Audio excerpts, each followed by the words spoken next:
Nesse vídeo vai ser Machine Learning na prática.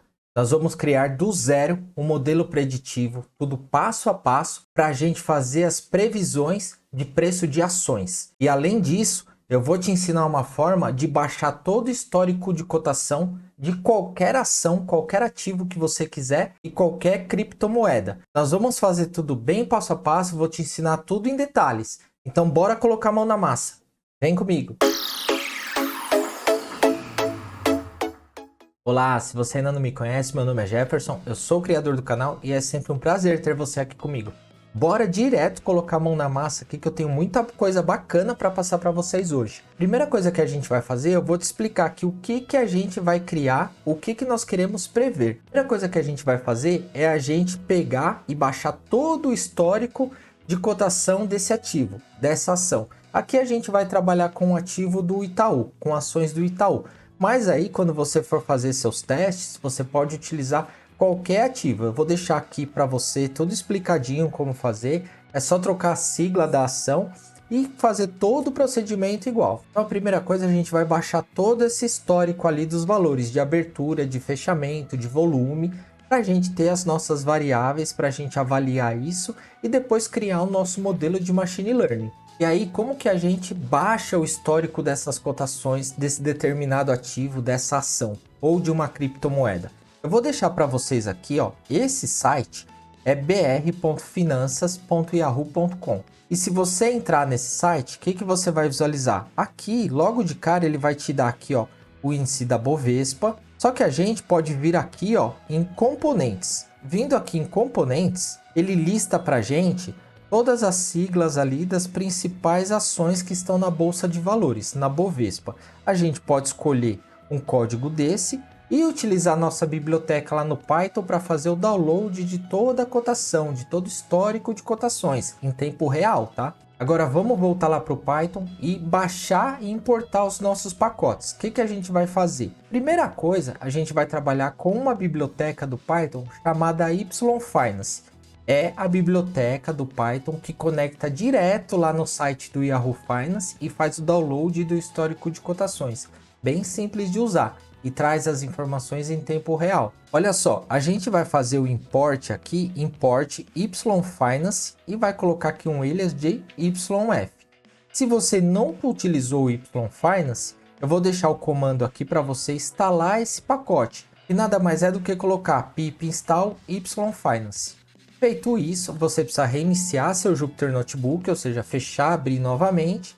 E aí, a gente vai importar aqui o YFinance, a gente vai importar o Pandas. Não precisaremos utilizar o NumPy, eu deixei comentado aqui porque nós não vamos utilizar para esse exemplo. Para a visualização do nosso gráfico, a gente vai utilizar o Matplotlib PyPlot, vamos colocar aqui SPLT. E vamos colocar o Matplotlib inline, só para ele gerar ali dentro do nosso Jupyter Notebook. Aqui nós vamos importar alguns pacotes do Scikit-Learn para a gente poder criar o nosso modelo de Machine Learning. Então nós vamos utilizar aqui o Neural Network, vamos importar o MLP Regressor, o sklearning.preprocess, vamos importar o Min-Max Scaler para fazer a normalização dos dados, vamos importar aqui o Linear Model, e vamos importar também aqui algumas coisas para a gente avaliar as métricas, que é o Mean Squared Error e o R2 Score. Nós vamos criar aqui dois modelos de Machine Learning. Vamos fazer um de regressão linear, e vamos usar o regressão linear do Scikit-Learn, e vamos fazer também um com rede neural, para ver qual deles vai performar melhor, ou seja, qual deles vai fazer as previsões melhores ali da nossa ação. Aqui esse pd.options.display.floatFormat e aqui eu passando 2f.format é simplesmente para as casas ali, para os valores virem somente com duas casas decimais. Então eu já vou formatar isso no momento que eu importar os dados lá do Yahoo Finance. Então eu vou executar aqui, ele vai carregar os pacotes. Pronto, os pacotes já foram carregados. Agora eu vou importar ali as cotações. Então aqui, o que a gente vai fazer? Aqui é o seguinte, agora a gente vai criar um data frame do Pandas com todo o histórico de cotações que a gente vai importar ali da nossa ação. Então olha lá, primeira coisa, eu vou armazenar aqui nessa variável chamada cotações, eu vou colocar o YF. O YF, lembrando, é o quê? É a nossa biblioteca aqui que a gente importou e colocou esse alias de YF. Então, é o nosso pacote do Yahoo Finance. Aí eu vou colocar yf.ticker. Esse ticker já é um método pronto do próprio Yahoo Finance, da própria biblioteca aqui do Python. E entre parênteses e entre aspas, eu vou colocar a sigla que eu quero importar. Nesse caso, itube3.sa é a sigla lá do Yahoo Finance da cotação do Itaú na Bovespa. Então eu quero trabalhar com essa ação aqui. Aqui eu deixei algumas opções de períodos comentado, que é para você saber. Você pode trabalhar com um dia, com 5 dias, com um mês, 3 meses, 6 meses, um ano e assim por diante. Esse YTD é tudo que tiver lá de histórico ele vai baixar. Aqui para esse nosso exemplo a gente vai utilizar 5 anos, vamos utilizar ali 5 anos de dados. Então o que a gente vai fazer? Vamos criar aqui ó, esse dados que vai ser o nome do nosso data frame, que vai ser igual cotações.history, ou seja, que a gente quer pegar esse histórico, e aqui entre parênteses vamos colocar period igual 5y, entre aspas, ou seja, a gente vai criar um período de 5 anos. Então, quando a gente executar isso, a gente vai ter um histórico ali de cotação dos últimos 5 anos. Vamos executar, prontinho. Já executamos e aqui em seguida a gente já pediu para dar um head para ver as 5 primeiras linhas do arquivo. Então, o que ele trouxe aqui para nós? Pode observar que tem aqui o campo date, que é a data ali da cotação. Então, aqui o open, valor de abertura. High é o valor mais alto que essa ação chegou naquele dia. Low é o valor mais baixo que aquela ação chegou naquele dia. E close é o valor de fechamento. Volume é o volume diário ali de negociações. Dividendos e stock splits a gente não vai considerar, porque são informações ali referentes somente para o mercado financeiro e não impacta aqui. Pode ver que ele vem até zerado, tá vendo? Feito isso, o que a gente vai fazer? A gente precisa resetar esse índice. Pode ver que, por padrão, ele deixou o campo date aqui, ó, setado como um índice. Isso a gente vai precisar lá no final, que essa data seja um índice, para a gente fazer o nosso gráfico. Porém, para a gente fazer todo esse tratamento, a gente vai então resetar o índice. Como que a gente faz isso? Dados, que é o nome do nosso data frame, ponto reset index, em place igual a true, que ele já vai fazer isso sem a gente precisar passar dados igual dados, ponto reset. Colocando em place aqui, ele já faz direto no próprio data frame. Em seguida, a gente visualiza de novo. Olha lá, vamos executar. Pronto, agora observe que o campo date aqui já está todo certinho. E aí, o que a gente vai fazer? É muito importante, eu vou mostrar para vocês aqui, ó, a gente vai ver dados.tail. O que é esse ponto tail? Para ver o rodapé, a gente vai ver as últimas 5 linhas do nosso data frame. Vamos executar. Por que nesse caso é muito importante a gente ver isso? Observe que aqui eu tenho o valor de abertura, que é do dia de hoje. Eu estou gravando esse vídeo no dia 25/10. Pode ver que ele tem aqui esse valor de abertura, valor mais alto, o menor valor e aqui o fechamento. Por que ele trouxe o fechamento? O pregão só fecha às 17 horas. Porém, aqui esse valor ele considera no momento que ele coletou os dados. Então ele já trouxe aqui essa informação. Só que aqui tem que tomar um determinado cuidado, um certo cuidado, porque se você estiver fazendo esses trabalhos aqui à noite, aí no caso, dependendo do horário que você coletou os dados, aqui pode vir tudo zero. Aí você vai precisar retirar essa última linha do data frame. E aí, nesse caso, não tem necessidade. Por quê? Porque a gente tem essas informações. Porém, para deixar o comando aqui para vocês e para te explicarem, eu vou retirar a última linha do nosso data frame. Como que a gente faz isso? Coloca aqui dados.drop, entre parênteses, dados.tail. O que eu quero no tail? Não é o rodapé, as últimas linhas? Eu coloco 1. 1 é o quê? Só a última linha. Aí eu coloco ponto index, vírgula, in place igual a true.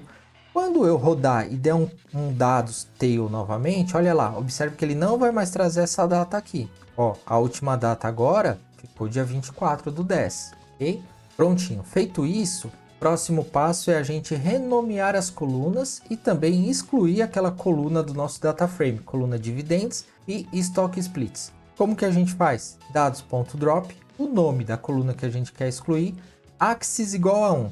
O que é o axis igual a 1? É o eixo. A gente precisa dizer para ele que é o eixo. 1 significa que a gente está falando para excluir a coluna. E 0 é para quando a gente quer excluir a linha. No caso aqui a gente quer excluir a coluna toda. Então a gente coloca aqui axis igual a 1. E place igual a true para já fazer direto no nosso data frame. Embaixo a mesma coisa. Com a coluna stock splits, o mesmo comando. E aí, em seguida, a gente vai colocar dados.columns igual, e entre uma lista aqui, a gente vai colocar o quê? O nome das colunas que a gente quer que sejam alteradas. Então, a gente quer que esse data frame aqui, ó, esse nome de colunas, e chame o campo data, abertura, máximo, mínimo, fechamento e volume.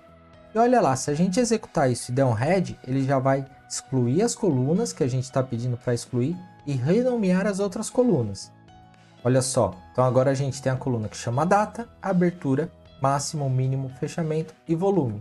Ok. Agora aqui vamos só olhar para algumas informações ali do nosso data frame. Eu não vou entrar muito a fundo em tratamento de dados, em análise exploratória, até porque esse data frame aqui não tem muita necessidade, porque nós já temos ali todos os dados, vamos tratar uma coisinha ou outra, assim como nós já estamos tratando aqui. Só que se você quiser ver e quiser aprender mais detalhes sobre todos os passos de análise exploratória, tratamento de dados, engenharia de atributos, eu vou deixar o link aqui na descrição de um vídeo bem bacana que eu já fiz tudo bem passo a passo falando disso. Vale muito a pena dar uma olhada. Aqui, para a gente ser mais objetivo, eu vou direto ao ponto ali que o nosso foco é criar um modelo preditivo, criar um modelo de machine learning para prever o preço das ações. Então, olha lá, que eu só quero olhar a menor data e a maior data que a gente tem. Então, eu tenho aqui, ó, a menor é 25/10/2018 e a maior 24/10/2023. Que é o período que a gente pediu de 5 anos. E a gente vai olhar como estão os dados da nossa última data ali, do nosso último registro. Se a gente executar essa linha de código, ele vai mostrar aqui a data, o valor de abertura, o valor máximo, o valor mínimo, o valor de fechamento e o volume de transações que tiveram dessa ação, desse ativo. O tipo de dados é muito importante, a gente vai olhar aqui, ó, vai ver que tá tudo ok, ele tá tudo como número mesmo, float, int. E aqui vamos ver a quantidade de dados que nós temos no nosso arquivo. Dados.shape, então ele vai trazer aqui, ó, 1239 linhas e 6 colunas. Ok, se a gente der um describe também para a gente avaliar como estão esses valores, o que a gente já vai observar aqui logo de cara? Que existe aqui um alto desvio padrão, tá, de 2.5, em média aqui, ó, 2.56, 2.55, ou seja, uma média de 2.5 desvio padrão. Aí aqui a gente observa a quantidade, a média, desvio padrão, mínimo, primeiro quartil, segundo quartil, que também é a mediana, terceiro quartil, valor máximo. Observe que a gente tem um desvio padrão um pouco elevado. Tá? Nesse caso, o que a gente vai precisar fazer? A normalização dos dados, que é uma etapa essencial e fundamental para qualquer modelo de machine learning, porque é com a normalização, com a padronização que a gente deixa os dados na mesma escala, para não dar distorções, para não enviesar o nosso modelo de machine learning, para não gerar overfit ou underfit. Eu já fiz um vídeo bem completo explicando os conceitos e mostrando na prática as diferenças de normalização, de padronização, explicando que é desvio padrão, tudo como isso influencia em cada variável ali com diversos exemplos. Vou deixar o link também na descrição e lá no final do vídeo como indicação. Qualquer cientista de dados, analista de machine learning, ou seja, qualquer pessoa que trabalhe com dados, criando modelos preditivos, precisa ter muito claro esses conceitos. Então depois dá uma olhada nesse vídeo que está bem bacana. E agora vamos prosseguir. Aqui vamos fazer um simples plot ali só para a gente ver como está isso num gráfico. Esse gráfico é bem simples, tá? No final, depois a gente vai fazer um gráfico comparativo do valor real e do valor previsto, para vocês verem ali como se saíram as previsões nessa linha de tempo. Aqui é só para a gente ter uma ideia, se você quiser, nem é tão importante esse gráfico aqui para a gente olhar. Aqui, se a gente olhar de novo nossos dados aqui, ó, então o que a gente tem? Data, abertura, máximo, mínimo, fechamento e volume. E agora, o que a gente vai fazer? Vamos fazer uma pequena engenharia de atributos. O que é uma engenharia de atributos? A gente vai criar campos novos no nosso data frame a partir dos campos que nós temos. E que a gente vai criar 3 campos. Nós vamos criar a média móvel de 5 dias, média móvel de 14 dias e média móvel de 21 dias para enriquecer o nosso data frame. Como que a gente faz isso? Dessa forma bem simples, utilizando esse comando rolling, e aqui a gente passa o parâmetro de 5 e coloca .min, ele vai calcular a média, 14 e 21 .min, que vai calcular a média. Não vou entrar em detalhes aqui porque eu também já fiz um vídeo só falando disso. Também vou deixar na descrição, depois vocês dão uma olhada que é bem interessante e importante, tá? Vamos executar. E agora vamos visualizar aqui, ó, dados.head, 30 entre parênteses é para a gente visualizar ali as 30 primeiras linhas. Por que eu coloquei 30? Porque aqui a gente não está calculando a média móvel ali de 21 dias. Então observe que essa coluna aqui, ó, de média móvel de 21 dias só vai ter informação a partir do 21º. Tá? Que é aqui, ó. Por que aqui está 20? Lembrando que o índice no Python, o índice começa em 0. Então aqui no caso é a linha 21. Aqui a gente já tem a média móvel. Na de 14 dias a mesma coisa. E na de 7 dias a mesma coisa. Por quê? Porque o comando ele vai olhar do 7 dias para trás. Então, no começo aqui, você não tem dias para trás para ele criar uma janela de tempo e calcular a média móvel. Tá? Então, só resumidamente para você entender. Mas eu já deixei bem explicado isso aqui em outro vídeo bem bacana. Vamos prosseguir. Então, agora nós temos no nosso data frame a coluna data, abertura, máximo, mínimo, fechamento, volume, média móvel 5 dias, média móvel 14 dias e média móvel 21 dias. Legal, já fizemos uma engenharia de atributos e já enriquecemos um pouco o nosso data frame. Agora aqui o que a gente vai fazer? Simplesmente a gente vai dropar, dar um drop NA em place igual true nos valores NA. Quantos valores que eu tenho NA? Eu tenho 20 valores aqui, ó. É justamente esses valores que eu criei aqui de média móvel. Então daqui para cima eu vou excluir 20 registros. Como são pouquíssimos registros, não vai fazer diferença no nosso conjunto de dados. Eu simplesmente vou rodar aqui, ó, dados.dropNA, dropei. E se eu der um dado shape, então, ó, pode ver que eu tenho 1219 linhas e agora 9 colunas. Nesse caso aqui eu estou dropando para ir mais rápido. E são 20 registros apenas, mas eu poderia preencher com a mediana, com a moda, com a média. A gente poderia fazer N tipos de tratamento aqui, tá? Para não perder os dados. Mas nesse caso, como são poucos dados, e para a gente agilizar, então eu estou dropando isso aqui. E olha lá, agora eu vou mostrar para vocês também uma outra forma da gente separar os nossos conjuntos de dados para treino, teste e validação. Porque vários outros modelos preditivos que a gente já criou aqui no canal, tudo passo a passo, a gente usou o Train Test Split do Scikit-Learn, fizemos por slice, fizemos de várias formas. Essa aqui é um jeito novo, um jeito diferente, que eu vou trazer nesse vídeo para vocês para ensinar mais uma coisa diferente para vocês aqui e cabe bem aqui no que a gente está fazendo, que a gente vai criar 3 conjuntos de dados, vai criar de treino, de teste e vamos criar um terceiro de validação. Então o que a gente vai fazer? A gente vai criar aqui, ó, uma variável chamada QTD_linhas, que vai ser o que? Ele vai simplesmente receber ali, ó, um len o nosso data frame, vai receber o total de linhas do nosso data frame. Embaixo eu vou colocar QTD linhas treino, vai ser igual o que? O total, a quantidade de linhas, menos 400. Eu vou tirar 400 linhas do nosso volume total e vou deixar essa quantidade aqui total, menos 400, para treino. E aqui a quantidade de linhas de teste, eu vou fazer o que? A quantidade de linhas, menos 20. Embaixo eu vou fazer quantidade de linhas de validação, que vai ser igual a quantidade de linhas treino, menos quantidade de linha teste. Feito isso, a gente vai ter ali todo separado a quantidade de linha que a gente quer em treino, teste e validação.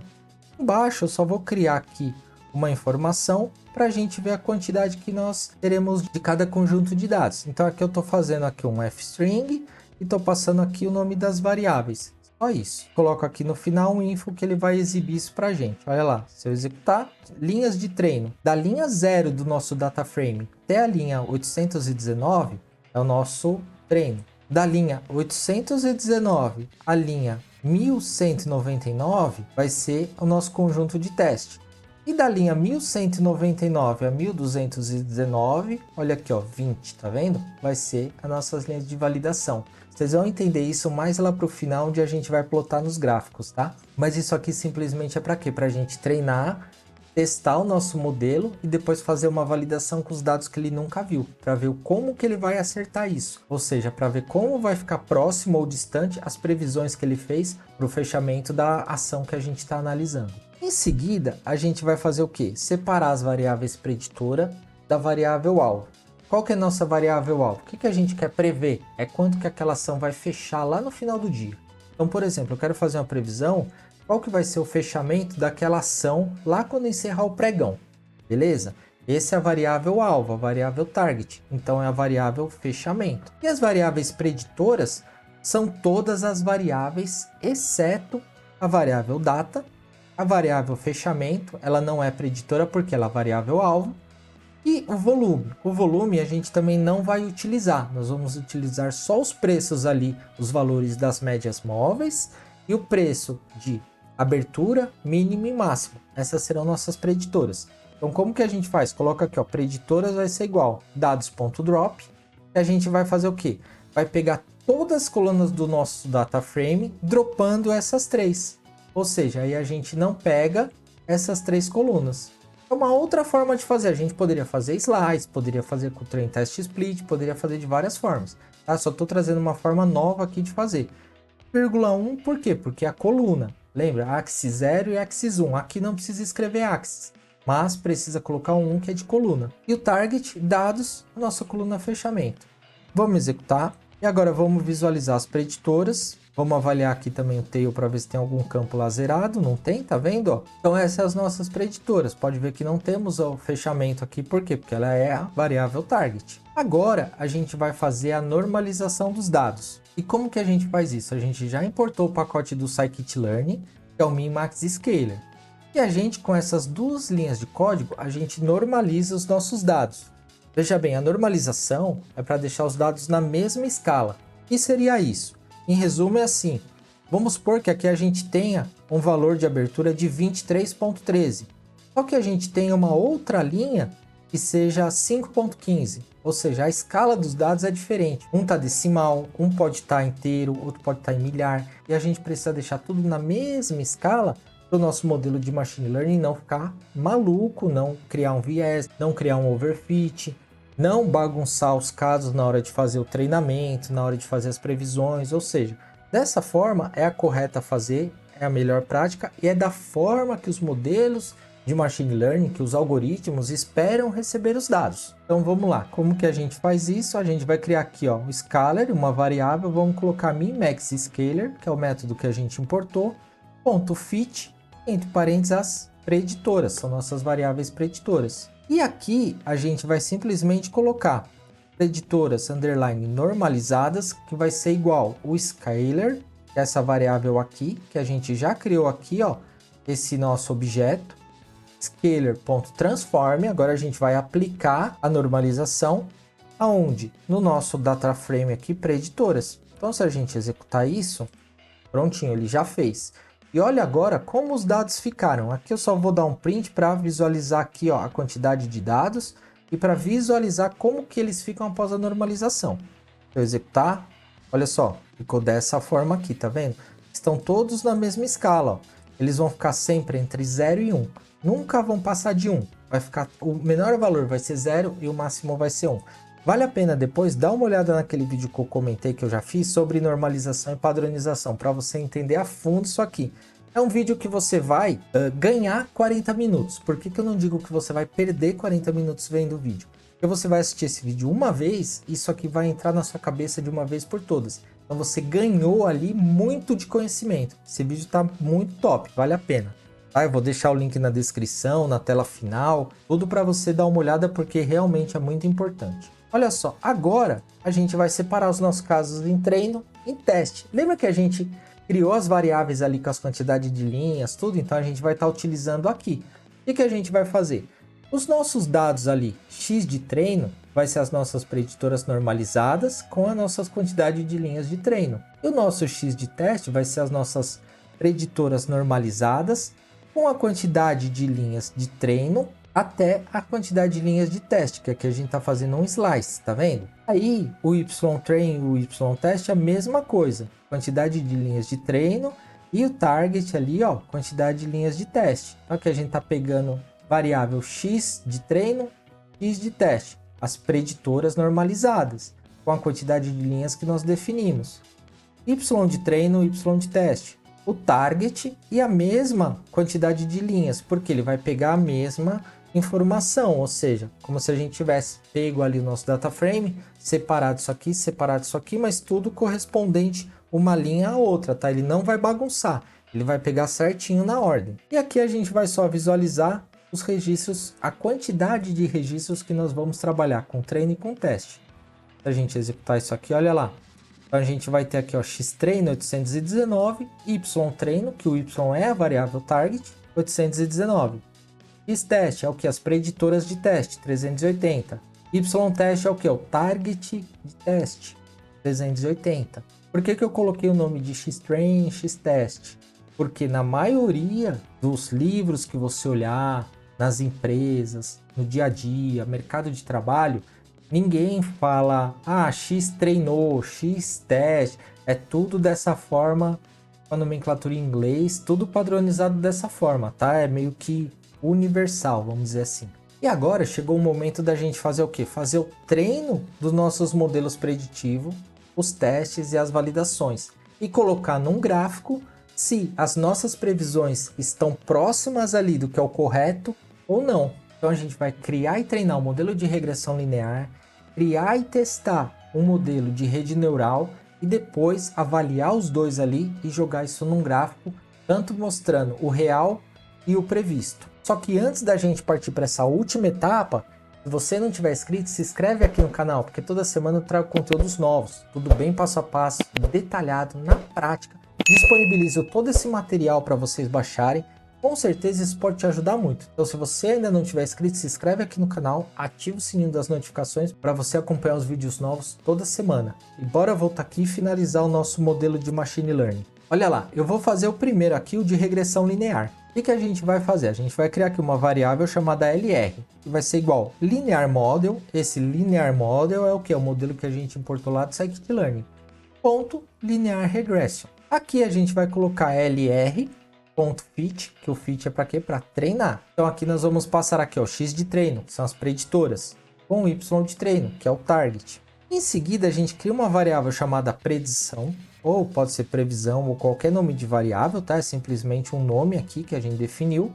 E vamos colocar lr.predict, agora nós vamos fazer a previsão do x-teste. E aqui a gente vai avaliar o coeficiente de determinação. Então a gente coloca o R2 score, y-teste, predição.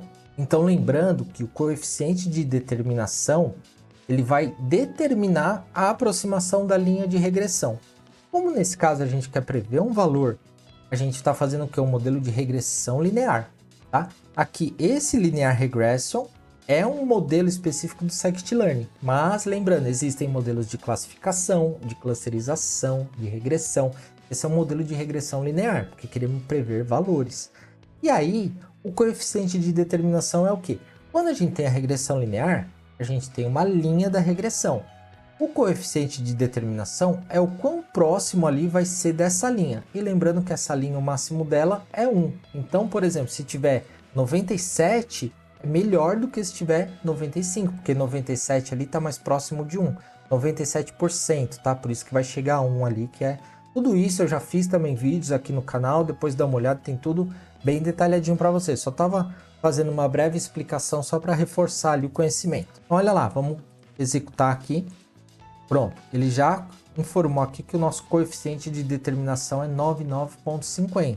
Tá bem próximo ali de 1. Agora vamos ver se com a rede neural ele melhora esse coeficiente de determinação. Da mesma forma ali eu vou passar os dados aqui e vou executar. Pronto, com a rede neural não foi tão eficiente que o modelo do Scikit-Learn de regressão linear. Ele fez a regressão linear ali utilizando o algoritmo de rede neural também do Scikit-Learn, só que esse aqui foi mais eficiente. Como que eu sei que foi mais eficiente? Porque aqui é 99,5, aqui é 98,93. Então nós vamos utilizar esse cara aqui para fazer as nossas previsões finais. Agora a gente vai executar a nossa previsão. Então o que a gente vai fazer nessa previsão? Simplesmente a gente vai começar aqui criando uma variável chamada previsão, que vai ser igual que a nossas variáveis preditoras normalizadas, quantidade de linhas teste até a quantidade de linhas total. Essa vai ser a nossa previsão. A gente simplesmente está usando aquelas variáveis com a quantidade de linhas para fazer de novo ali a separação dos dados e pegar os valores que a gente quer validar, que são aqueles últimos 20 valores ali que nós separamos. Lembra aqui que nós separamos a quantidade de linhas de treino, teste, linhas de validação. Agora a gente quer fazer em cima dessa quantidade de linhas de validação.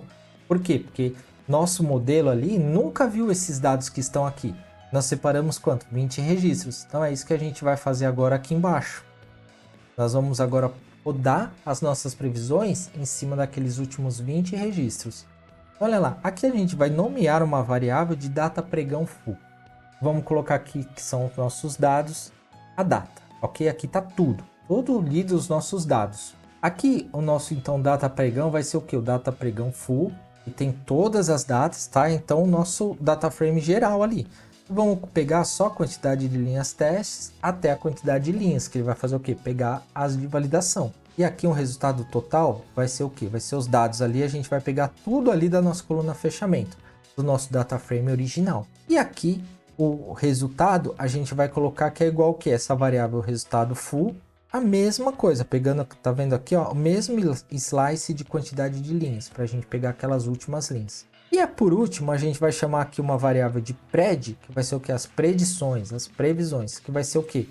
Nosso LR. O que é o nosso LR? É o nosso modelo de regressão que já foi criado e testado aqui em cima. Esse cara aqui, ó, é o LR, certo? Então a gente vai colocar lr.predict e vamos fazer esse predict aonde? Em cima das previsões, que tem os dados nossos de validação.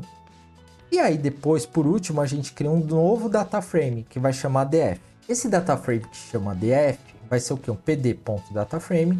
A gente vai abrir um parênteses e aqui pode observar que é o que? É o que? Um dicionário. A gente então vai criar um dicionário. Como? A gente vai colocar aqui o data pregão, vai ser o data pregão. Essa variável aqui que tem a nossa data filtrada. Vírgula real vai ser o que? É uma coluna chamada real que vai ter o resultado ali real do nosso data frame. Isso é o que? É esse cara aqui. Vírgula previsão. A previsão vai ser o que? O nosso pred, que é o que a gente fez as previsões. Feito isso, a gente criou um data frame. Agora a gente vai setar um índice, por quê? Para informar que a data é um índice. Que a gente vai montar um gráfico de data para acompanhar ali como que foi a evolução dessa ação. Beleza? A gente coloca df.setIndex. Qual que vai ser o nosso índice? A variável data underline pregão, vírgula in place igual a true, para ele já fazer aqui de imediato. E vamos visualizar o nosso data frame por final aqui. Olha lá. Então a gente tem aqui, ó, a data, o real e a previsão. E agora que a gente vai gerar um gráfico para a gente ver isso no gráfico, como que ficou distante ou próximo ali a previsão do real. O que a gente vai fazer? PLT figura e o tamanho aqui só para definir o tamanho do gráfico. Título, preço das ações. Então esse plt.plot.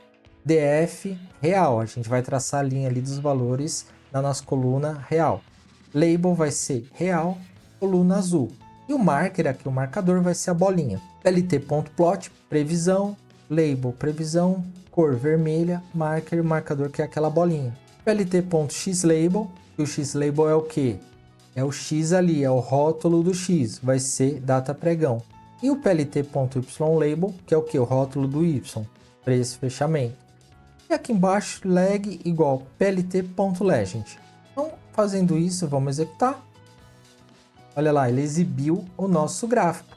E o que ele mostrou aqui para nós? O título, aqui o preço do fechamento e a data do pregão.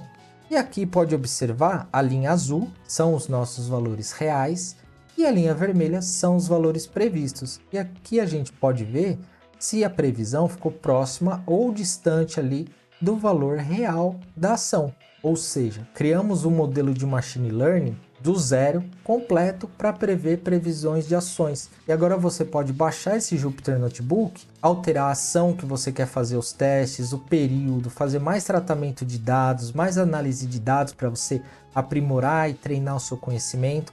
Você pode achar todos esses vídeos de normalização, padronização, análise de dados, tratamento de dados, valores missing, tudo aqui no canal. Eu vou deixar aqui algumas playlists, alguns vídeos na descrição, mas dá uma olhada no canal que tem muita coisa aqui, tudo bem passo a passo e na prática. E deixa para mim aqui nos comentários para eu saber se você já conhecia ou se você já tinha feito um trabalho utilizando essa biblioteca do Yahoo Finance e feito um trabalho assim de modelo preditivo para prever preços de ações, de ativos, de criptomoedas, ou também se você tiver alguma dúvida, alguma sugestão, coloca nos comentários também que eu vou te responder o mais rápido possível. Muito obrigado e até o próximo vídeo.